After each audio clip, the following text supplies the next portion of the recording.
Hi, and welcome to this live reading from Granted, Curse of the Emerald Jinn by Rachel Huffmire, and this is presented by Itsy Bitsy Book Bits. Chapter 1. My palms scrape against the gritty sidewalk in front of Sultana High School as I try to stop my fall. As my chest slams against the ground, a puff of dirt swirls into the air and makes me cough. I glance up just in time to see who shoved me, a senior, on a longboard. He glides down the path, not even bothering to look back. I don't recognize him, but I do recognize the electric orange fog wrapping around his board in wispy tendrils. As he speeds away, his wheels leave glowing tangerine tire marks on the ground. The morning breeze scatters his tracks like specks of sand across the sidewalk. It's the kind of color only I can see, the color that shows up whenever someone messes with me. "Are you okay, Liam?" My brother, Nix's hand appears near my face, offering to help me up from the cement.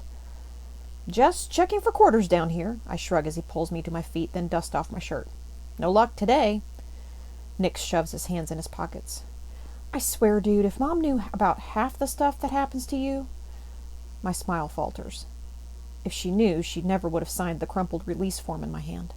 I still can't believe her signature is there in permanent black ink. I try to straighten out the slip, but it's torn halfway down the middle from my fall. "Do you think Mr. Herrera will still accept this?" Nix gives me a worried glance, then starts walking toward class.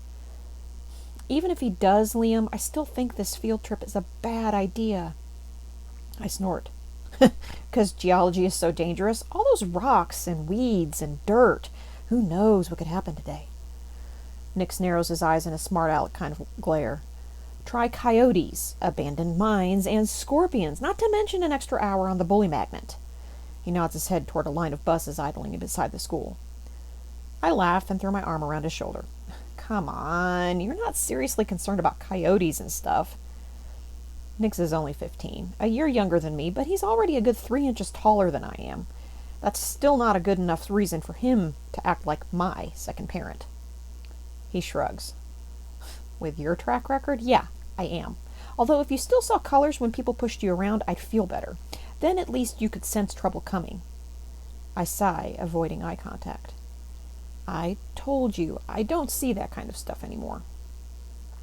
I hate hiding the truth from him, but the fact is, when I was a little boy and first complained about lights and colors that appeared whenever I got bullied, Mom went crazy trying to figure it all out. She had me tested for synesthesia, migraines, retinal detachment, but none of it panned out. So I stopped mentioning it, hoping everyone would figure I grew out of it. But the colors are still as clear as ever, popping up anytime someone is about to tyrannize me. "Just be careful today, okay?"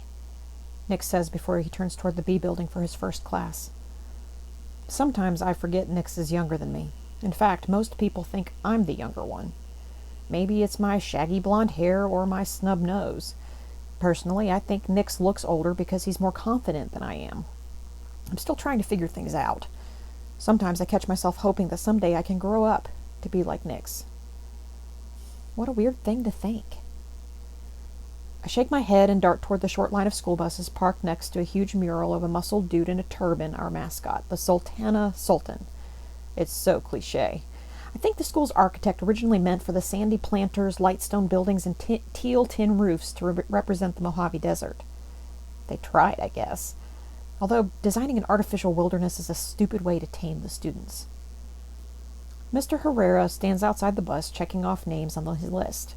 I run toward him, sliding my tattered release form onto his clipboard. He raises an eyebrow at me.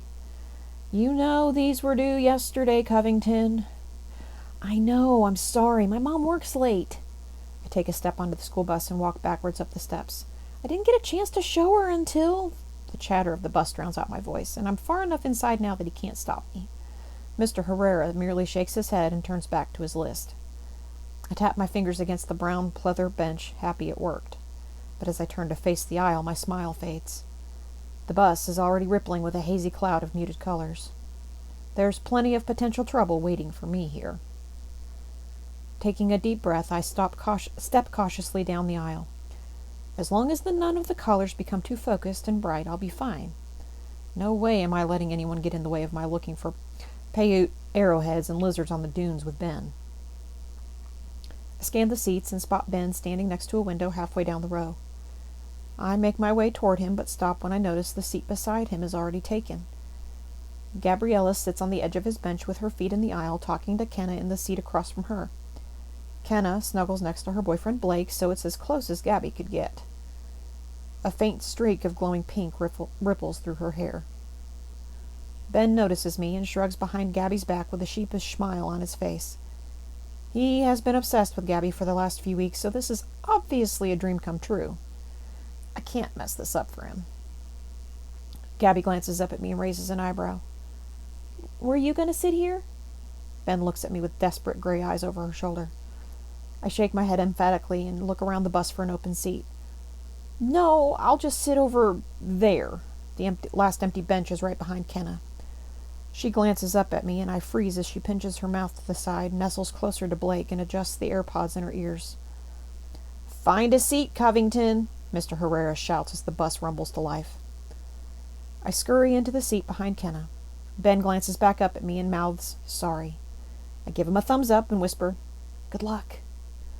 While everyone else settles down on their cell phones for the long drive, I look out the window at the desert flying past us. It's Nix's day to keep our shared dinosaur-era flip phone, so I settle on staring at the sand that gathers into miniature drifts between the lanes. We pass a field of Joshua trees bursting out of the earth like knobby hands begging for rain. As we speed onto the I-40, a crumpled Twix wrapper lands in my lap, glowing emerald green. Kenna whacks Blake's arm in front of me. He's not a trash can. Blake shrugs and looks back at his phone. Kenna glances at me over her shoulder and her ears turn red. As the emerald light gleaming across the candy wrapper in my lap fades, a nervous pit forms in my stomach. The colors always seem to close in whenever I'm alone. The fact that Ben is preoccupied with Gabby instead of hanging out with me means I'll have to be careful today.